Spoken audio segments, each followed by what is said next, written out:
इस वीडियो के अंदर हमने ए इक्वल क्यू और डिकम्पोजिशन करनी कैसे है इसका जवाब हमने देखना है, इसकी प्रैक्टिस करनी है। तो मेरे पास एग्जांपल इस तरह से है कि हमारे पास एक मैट्रिक्स ए गिवन है और हमने मैट्रिक्स ए को क्यू आर डिकम्पोजिशन के तहत क्यू आर में कन्वर्ट करना है। हमने एक मैट्रिक्स ए को क्यू आर के प्रोडक्ट में कन्वर्ट करना है। हमने लास्ट टाइम जो हमने कहा था कि एक मेथड ये है कि हम जो है ग्राम-श्मिट इस्तेमाल करें और ए को ऑर्थोगोनल मैट्रिक्स बना लें। जो क्यू मैट्रिक्स होगी वो ऑर्थोगोनल मैट्रिक्स होगी, और जो ऑपरेशन बनाते वक्त हम कॉलम ऑपरेशंस कर रहे हैं उनको रिकॉर्ड करें एलिमेंट्री ऑपरेशंस को, और वो वाली आल मैट्रिक्स बनेगी। So let's do it. सबसे पहले क्या करना है कि जी हमारे पास पहला जो वेक्टर है इसको हम कह रहे हैं जी वेक्टर अज्यूम करें कि वी डब्ल्यू और एक्स। सो मेरे पास एक वेक्टर वी है, एक डब्ल्यू और एक्स। अब मैंने इनको ना बेसिकली आपस में ऑर्थोनॉर्मल बनाना है ताकि मेरे पास जो है ना ऑर्थोगोनल मैट्रिक्स बन जाए। वंस अगेन ऑर्थोगोनल मैट्रिक्स का थोड़ा सा नाम खराब है, उसका कहते हैं ऑर्थोगोनल मैट्रिक्स है, मगर उसके अंदर जो कॉलम्स हैं वो ऑर्थोनॉर्मल होते हैं। सो मैंने पहले क्या किया, मैंने कहा जी जो O1 है ना मेरे पास वो V है, इसका मतलब है वेक्टर V है। इसका मतलब वेक्टर V जो है वो बेसिकली ऑर्थोगोनल हो गया क्योंकि अकेला वेक्टर तो ऑर्थोगोनल है। अब मैंने क्या करना है, मैंने W को जो है ना V के लिहाज से ऑर्थोगोनल बनाना है। सो मैंने क्या किया, मैंने लिखा कि जो W है जो O2 है वो होगा is equals to W minus projection of W on to O1। So इस तरह से ना मैं W को ना ऑर्थोगोनल बना सकता हूँ। सो इसका आंसर क्या आएगा कि जी इसका आंसर आएगा O2 is equals to W minus, तो इसका आंसर मेरे पास था W का डॉट प्रोडक्ट O1 के साथ डिवाइडेड बाय O1 का डॉट प्रोडक्ट O1 के साथ और टाइम्स O1। तो ये मेरे पास पहला स्टेप है। अब इसको सॉल्व करके देखते हैं तो हमारे पास इसका आंसर आएगा O2 is equals to W का और O1 का डॉट प्रोडक्ट क्या निकलेगा, W मेरे पास ये है और O1 भी ही है। इनका डॉट प्रोडक्ट निकालना है तो 36 यहाँ आएगा जी 36 प्लस 39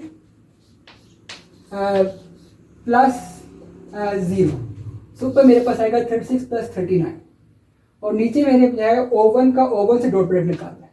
तो O1 मेरे पास जो ये वाला है तो 4 टाइम्स 4 इज 16, नीचे आएगा 16 प्लस 9 और आखिर में मेरे पास आंसर आ जाएगा यहाँ पे मैंने W को लिखना था तो O2 is equals to W minus this thing और यहाँ पे आएगा O1।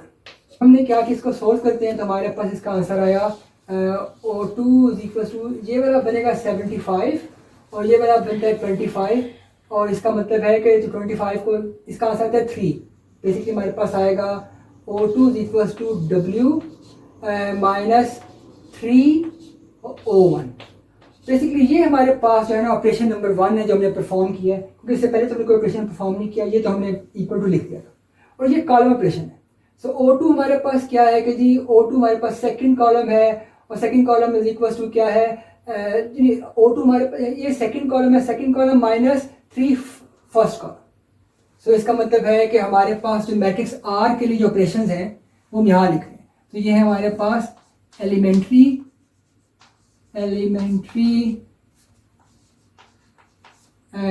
Column operations. तो जो पहला हमारे पास ऑपरेशंस है वो ये है कि हमने कहा है कि C2 बिकॉज एवेंचुअली ये भी कॉलम 2 ही बनेगा इज इक्वल्स टू ये कॉलम 2 भी है विच इज C2 जो है कह रहा है नया C2 इज इक्वल्स टू पुराना C2 कॉलम 2 माइनस 3 और ये वाला हमारे पास कॉलम 1 है C1।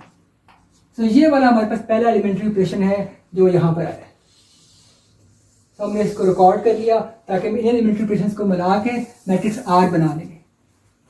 सो हम कंटिन्यू करते हैं, इसका हम आंसर निकालते हैं। सो हमारे पास जो O2 इज इक्वल्स टू आएगा W का आंसर हमारे पास है 9, 13, 5 और -3W01 का आंसर है 3 टाइम्स O1 है, 3 को 4 से मल्टीप्लाई किया 12, आगे आएगा जी 3 टाइम्स 3 इज़ 9, 3 टाइम्स 0 इज़ 0 और फिर हमारे पास इसका आंसर आया आगे आया -3, इसका आया आंसर हमारे पास +4 और इसका आंसर आया 5।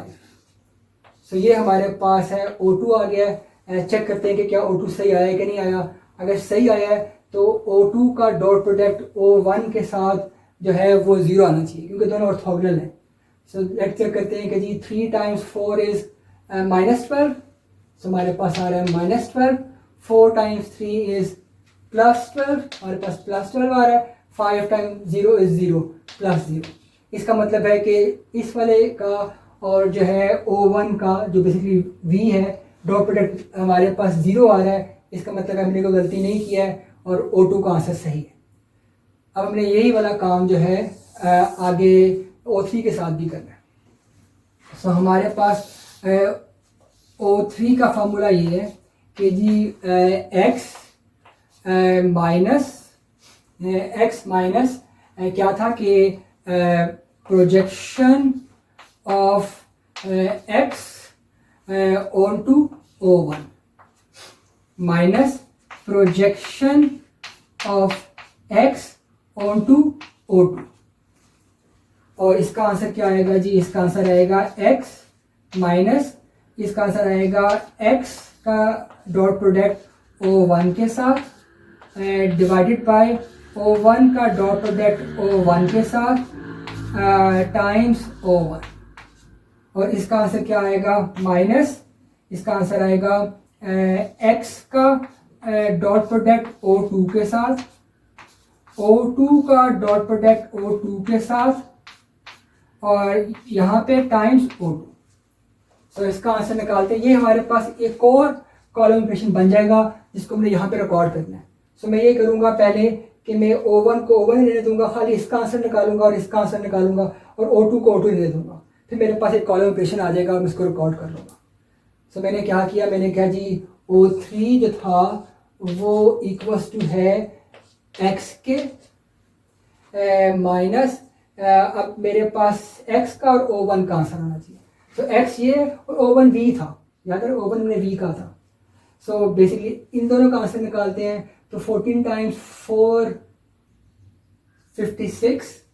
सो हमारे पास यहाँ पर आएगा 56 क्योंकि यहाँ पे माइनस का साइन था तो 56 के साथ माइनस का साइन भी आना है। सो -56 ये है जी 2 टाइम्स 3 इज 6 +6 डिवाइडेड बाय आगे हमारे पास है O1 को O1 से करना है, इसका आंसर 25 लास्ट टाइम निकाला था, वही वाला आंसर लिखेंगे। यहाँ पे हमारे पास है O1 माइनस फिर हमने करना है x को O2 के साथ। सो x ये है और O2 ये है। तो हमने किया जी 14 टाइम 3 इज़ 42 क्योंकि ये माइनस दोनों साइन माइनस के थे तो +42 आ जाएगा। तो आया जी +42 फिर सेकेंड है हमारे पास 4 टाइम्स 2 इज़ 8 +8 डिवाइडेड बाय जो है हमारे पास O2 को O2 के साथ करना है हमने। O2 हमारे पास ये है तो ये है जी 9 + 4 टाइम्स 4 इज़ 16 + 5 टाइम्स 5 इज़ 25 और यहाँ पे मेरे पास आएगा O2। सो अगर इसको सॉल्व करें तो मेरे पास यहाँ पे आता है 50 और ये है 25 और ऊपर बेसिकली क्योंकि ये 50 जो है किस लिए आता है कि -50 आता है। सो मेरे पास आंसर आएगा O3 का x ऊपर आएगा माइनस, यहाँ मेरे पास आता है -50 प्लस -50 आता है और नीचे यहाँ पे आएगा O1 डिवाइडेड बाय आएगा 25। इसका मतलब है इसका आंसर आ जाता है -2 और -2 इसमें माइनस की वजह से +2 हो जाएगा। तो इसका मतलब है इसका आंसर आएगा +2 O1 और यहाँ पे नीचे है 9 + 16 25 होता है +25 50 ऊपर मेरे पास 50 है। इसका मतलब है कि इसका आंसर तो 1 ही आएगा इसका मतलब आंसर आएगा -O2। सो ये मेरे पास एक और कॉलम ऑपरेशन हो गया। ये इसका मतलब है स्प्लिट कॉलम ऑपरेशन कौन सा है कि O3 जो है ना वो कॉलम नंबर 3 होगा फ्यूचर का। सो मैंने लिखा C3 फ्यूचर का जो कॉलम नंबर 3 है वो होगा x क्या था, x कॉलम नंबर 3 है अभी का। सो है जी कॉलम नंबर 3 अभी का प्लस 2 कॉलम नंबर 1। 2 O1 क्या है जी, O1 है मेरे पास कॉलम नंबर 1 माइनस O2 क्या है कॉलम नंबर 2। सो ये मेरे पास जो है एक और ऑपरेशन मैंने रिकॉर्ड कर लिया है। अभी तक मैंने 2 एलिमेंट्री ऑपरेशन जो है वो रिकॉर्ड किए। सो हमने इस ऑपरेशन को करके O3 का आंसर भी निकालना है। सो हमारे पास आएगा कि जी O3 is equals to x हमारे पास था -14 2 0 -2 ओवन मेरे पास था v था, तो बेसिकली बन जाएगा 2 times 4 is 8, 2 times 3 is 6 and 2 times 0 is 0। तो ये आएगा 2O1 माइनस O2, और जो O2 मेरे पास है वो ये है, इसका जो है मेरे पास आएगा -3 4 एंड 5। तो इसको सॉल्व करके देखते हैं। तो मेरे पास आएगा -14 -8 +3 नहीं यहाँ पे माइनस का साइन नहीं था, यहाँ प्लस का साइन था, सॉरी, +8 +3 ठीक हो गया जी। फिर सेकंड मेरे पास आएगा 2 + 6 एंड -4, और थर्ड वाला मेरे पास आएगा 0 + 0 -5, 0 + 0 -5। इसको सोल्व किया तो मेरे पास आंसर आया 8 और 3 11, 11 एंड 14 -14 -3 इसका आंसर आएगा। सेकंड वाला था कि जी 2 एंड 6 8, 8 - 4 इज़ +4 इसका आंसर आएगा, और इसका आंसर आएगा -5। तो ये बेसिकली मेरे पास O3 आ गई है। O3 को भी अगर हम चेक कर सकते हैं कि अगर O3 का डॉट प्रोडक्ट O1 के साथ और O2 के साथ 0 आ रहा है, इसका मतलब है कि O3 जो है वो वाकई ऑर्थोगोनल वेक्टर है। मगर अभी हमारा काम ख़त्म नहीं हुआ, क्योंकि हमने ना क्यू मैट्रिक्स बनानी है या हमने ऑर्थोनॉर्मल मैट्रिक्स बनानी है, उसके अंदर ऑर्थोनॉर्मल वेक्टर्स आते हैं। तो हमने क्या करना है कि जी हमने इन वेक्टर्स को अभी नॉर्मलाइज भी करना है। तो हमने पहले क्या किया कि जी कि जो हमारे पास O1 आया था उसको नॉर्म से डिवाइड करना है। तो हमने ये करना है कि जी इसके बाद कि जो वेक्टर हमारे पास कॉलम 1 आया है, हमने कॉलम 1 को कॉलम 1 के जो है नॉर्म के साथ डिवाइड करना है। तो ये बेसिकली मेरे पास पहला कॉलम ऑपरेशन है। ये मेरे पास जो है ये कॉलम मल्टीप्लिकेशन का ऑपरेशन है। सो सेकंड मेरे पास ऑपरेशन कौन सा आएगा, वो आएगा कि जी जो मेरे पास कॉलम 2 था, मैंने कॉलम 2 को कॉलम 2 के नॉर्म से डिवाइड करना है। और थर्ड ऑपरेशन मेरे पास क्या था कि जो कॉलम 3 था, मैंने कॉलम 3 को बाय द वे सारे वेक्टर्स हैं, अगर मैंने कहीं पे मैं भूल भी गया उनके ऊपर एरो का निशान, तो उसके ऊपर एरो का निशान होना चाहिए। कॉलम 3 को मैंने कॉलम 3 के नॉर्म से डिवाइड करना है। तो यहाँ पे हम करके देखते हैं, क्योंकि हमने करना भी है, क्योंकि क्यू मैट्रिक्स चाहिए।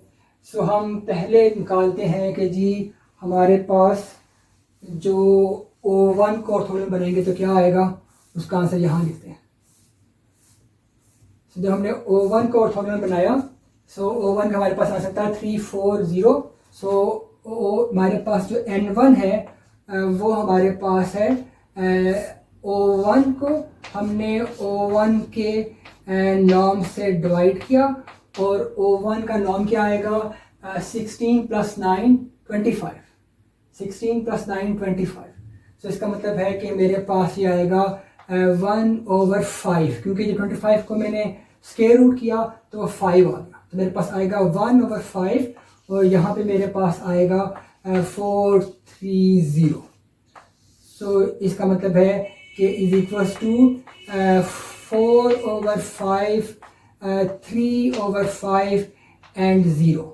ये मेरे पास जो है ना पहला कॉलम आ गया क्यू मैट्रिक्स का। सो जो क्यू मैट्रिक्स में यहाँ लिखते जाता हूँ साथ साथ, क्यू मैट्रिक्स के अंदर जो मेरे पास पहला कॉलम आया है वो आया है 4/5, साथ है जी 3/5 और आखिरी है 0। ये पहला कॉलम क्यू मैट्रिक्स का मेरे पास आ गया। अब मैंने क्या करना है कि मैंने जो है O2 को नॉर्मलाइज करना है, तो उसको मैं यहाँ पे नॉर्मलाइज करने की कोशिश करता हूँ।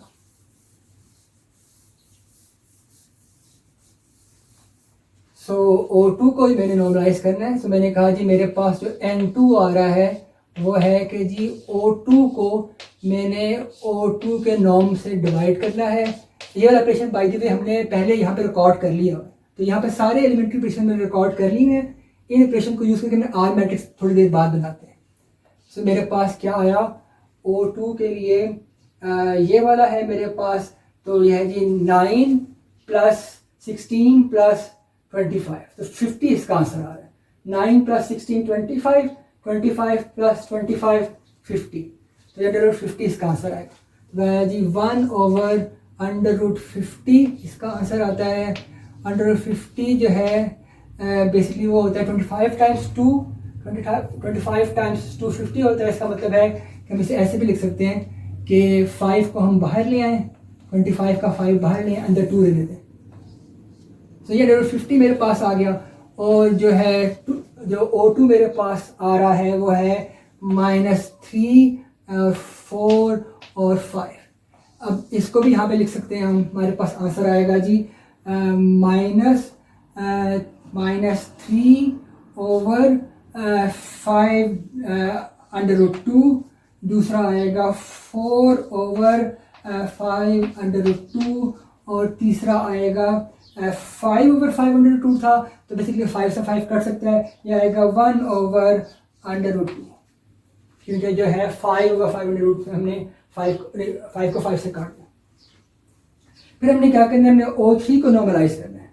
सो O3 का आंसर ये था, तो हमारे पास जो N3 है, N3 होगा O3 को हमने O3 के नॉर्म से डिवाइड करना है, और हमारे पास ये आएगा 9, 16, 25। इसका मतलब है फिर से जो है ना इसका आंसर जो है 25 ही आ रहा है, तो ये आंसर भी यही आ रहा है 1/5 × 2 √2। और हमारे पास ये आंसर क्या आएगा -3, 4 -5। लेट मी सी, हमने कुछ गलती तो नहीं किया है, एवरीथिंग लुक्स फाइन। सो इसका आंसर आएगा मेरे पास -3/5 और जो है उसके बाद इसका आंसर आएगा 4/5 और आखिरी का आंसर आएगा -1/√2। तो हमारे पास ये क्यू मैट्रिक्स आ गई है और हमारे पास एलिमेंट्री ऑपरेशंस हैं। अब हमने इन ऑपरेशन को यूज़ करके जो है ना आर मैट्रिक्स बनानी है। So let's makes R matrix.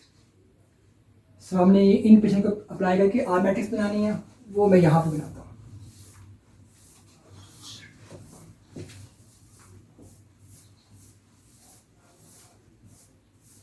सो मेरे पास स्टार्ट में क्या करना है, हमने स्टार्ट मैंने किया था आइडेंटिटी मैट्रिक्स से। जब एलिमेंट्री मैट्रिक्स को हम कोई भी ऑपरेशन करते हैं तो आइडेंटिटी से स्टार्ट करते हैं।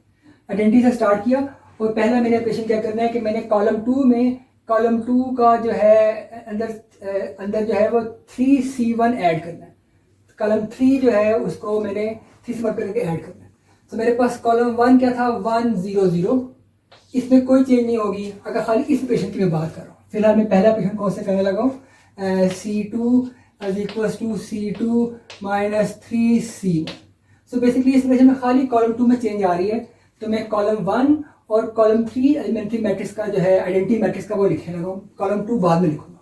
मेरे पास ये वाला कौन सा कॉलम था 0 0 1, और मैंने जो है ऑपरेशन ये करना है कि इस वाले कॉलम को 3 से मल्टीप्लाई करके इसमें से माइनस करना है। तो जब 3 से मल्टीप्लाई करूंगा मेरे पास यहाँ पे आ जाएगा -3, और फिर मैं क्या करूँगा जब मैं इससे करूँगा माइनस तो यहाँ आएगा -3, यहाँ पे मेरे पास क्योंकि पहले 1 था तो 1 का 1 ही रहा, यहाँ पे 0। सो ये जो है ना मैंने पहला ऑपरेशन जो है एलिमेंट्री मैट्रिक्स का आइडेंटिफाई कर लिया, तो ये वाला ऑपरेशन मेरे पास हो गया। अब सेकंड मैंने ऑपरेशन कौन सा करना है, तो मैंने ये वाला ऑपरेशन करना है। सो उसके लिए मैं फिर से एलिमेंट्री मैट्रिक्स से स्टार्ट करता हूँ। सो मैंने एलिमेंट्री मैट्रिक्स से स्टार्ट किया, मेरे पास वंस अगेन जो कॉलम 1 और 2 में कोई चेंज नहीं आनी, इस दफ़ा कॉलम 3 में चेंज आनी है। तो मैंने कॉलम 1 वैसे का वैसे लिख लिया, कॉलम 2 मैंने वैसे का वैसे लिख लिया। जो कॉलम 3 है उसमें मैंने कहा है कि जी 2 दफ़ा C1 को ऐड करो और एक दफ़ा जो है माइनस करके C2 को ऐड करो।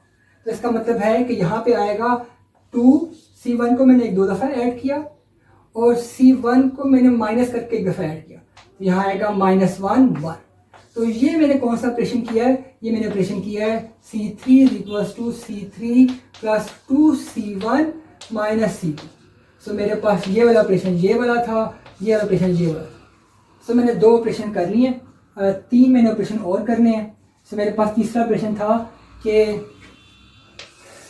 मैंने C1 को जो है = है C1 = C1 divided by C1 का जो है नॉर्म, और C1 का नॉर्म जो है वो हमने थोड़ी देर पहले निकाला था और वो आया था 5। इसका मतलब है वो कह रहा है 1/5 C1। ये वाला ऑपरेशन हमने करना है बेसिकली। सो हमारे पास इसका क्या आंसर आएगा कि जी आइडेंटिटी से शुरू किया, ये आया जी पहला दूसरा का लिख लेते हैं, पहले 0 1 0, तीसरा कॉलम हमारे पास है 0 0 1। अब हमने खाली पहले कॉलम में चेंज कर दिया, उसको 1/5 से डिवाइड करना है, आया 1/5 0 0। ये हमारे पास ये वाला ऑपरेशन हो गया। इसी तरह से हमारे पास ये वाला ऑपरेशन भी हो गया और ये वाला ऑपरेशन भी हो गया। अब इस वाले ऑपरेशन की बारी है, तो ये ऑपरेशन हमारे पास है C2 = C2 डिवाइडेड बाय जो C2 का नॉर्म आया था वो आया था 50 और 50 को हमने लिखा था 5/2। तो हमारे पास जो है ये C2 का नॉर्म आया। अब इसका आंसर निकालते हैं, तो मेरे पास इसका आंसर आएगा 1 0 0 0 1/5/2 0 और 0 0 1। इस तरह से जो C3 का आंसर आएगा वो कौन सा ऑपरेशन यूज़ करना है, हमने ये वाला ऑपरेशन करना है। सो वो ऐसा जी C3/C3 का नॉर्म। सो ये भी कर लिया और ये आखिरी हम कर रहे हैं, तो इसका आंसर आता है 1 0 0 0 0 1 और आखिर में आएगा 0 0 और यहाँ पर आएगा 1/5/2। सो अब हमारे पास 1 2 3 4 5 मैट्रिसेस बन गई हैं। इन मैट्रिसेस को हम अपने मल्टीप्लाई करेंगे तो हमारे पास R मैट्रिक्स आ जाएगी। सो बज़ाहिर जो है ना R मैट्रिक्स का जो निकालना काफ़ी लंबा प्रोसेस है। सो इसका शॉर्टकट मेथड भी है।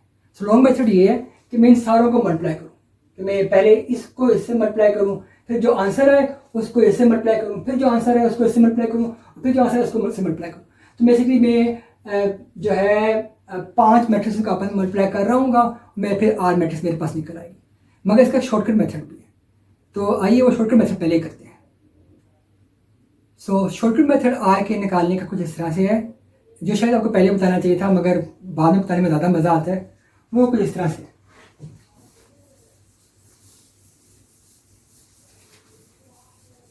कि जो R मैट्रिक्स है वो इक्वल्स टू होगी, हमारे पास ये है VWX, पहला V है, दूसरा W है, तीसरा X है। तो ये हमारे पास आएगा N1 का V के साथ और N2 का जो है N1 का W के साथ डॉट प्रोडक्ट, और आगे आएगा N1 का X के साथ डॉट प्रोडक्ट।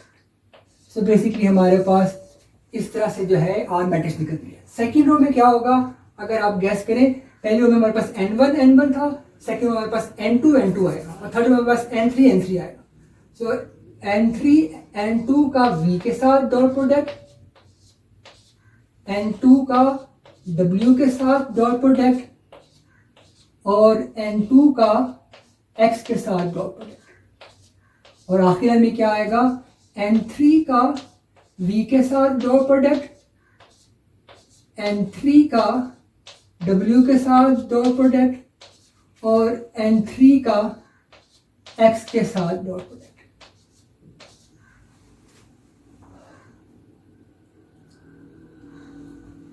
और हमें पता है कि जी अगर इसको हम थोड़ा सोचें कि हमारे पास जो N1 था, जो N2 और जो V है बेसिकली ऑर्थोगोनल थे।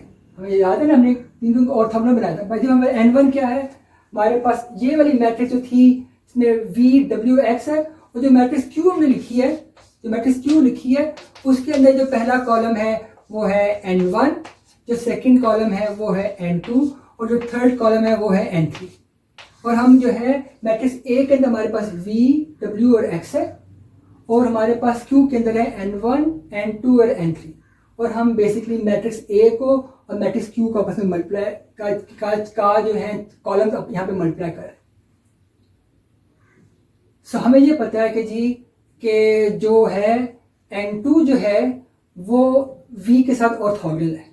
इसका मतलब है कि यहाँ पे जो R मैट्रिक्स है इसको हम सिंप्लीफाई कर सकते हैं।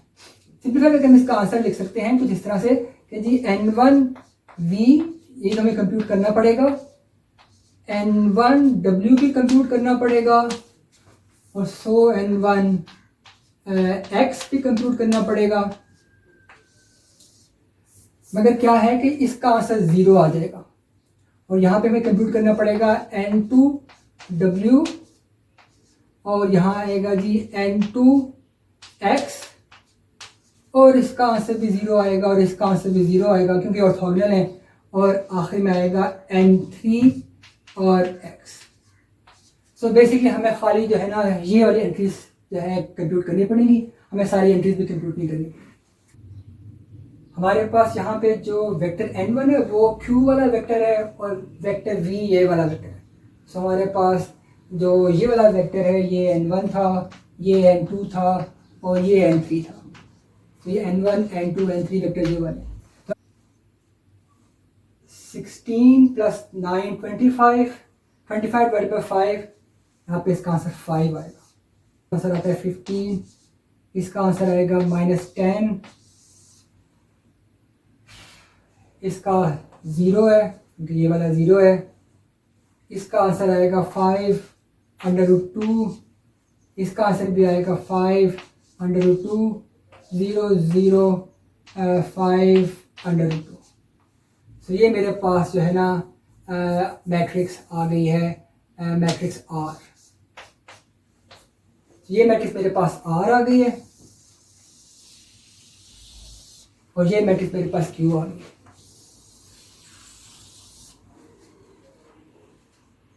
So that's it. अगली वीडियो के अंदर हम A = QR की यूज़ की एग्जाम्पल करते हैं।